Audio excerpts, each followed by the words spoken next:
The shock news about the larger-than-life publisher came at 3:14 this afternoon in a statement from the publisher's Holborn headquarters.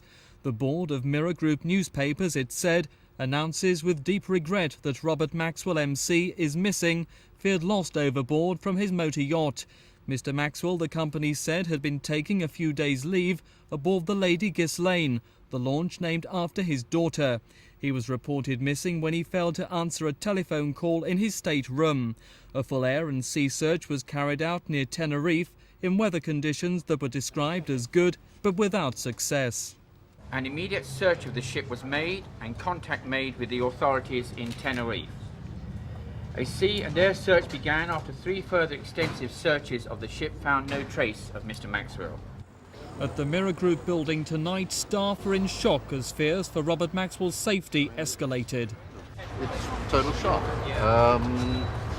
It's not the words that you use lightly, but I mean, it's normally we're dealing with stories like this sort of every day of our life when it happens to one of your own.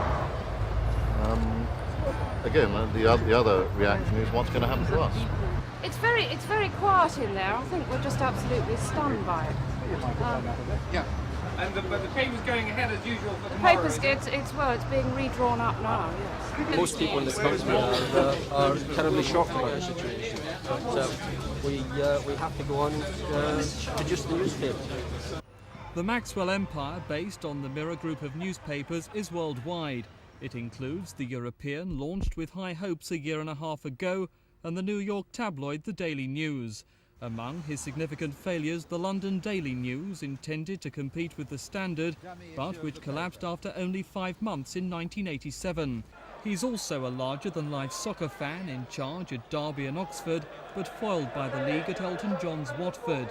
As fears for Robert Maxwell's safety grew, the boards of Maxwell Communications and Mirror Group newspapers requested the temporary suspension of share trading in his companies to protect investors from ill-informed trading. Because what could have happened is the share prices could have gone considerably lower without proper information being available. So everyone is, I think quite rightly, the share price has been suspended ahead of getting proper information. Tonight, Robert Maxwell's 2 sons have taken over the running of his companies. Ian Maxwell is in charge of the Mirror Group. Kevin Maxwell is heading Maxwell Communications. Scores of journalists have gathered outside the Mirror building as tension and speculation mounts. Inside, staff are desperately waiting for news. This is Mike Pearce for Thames News.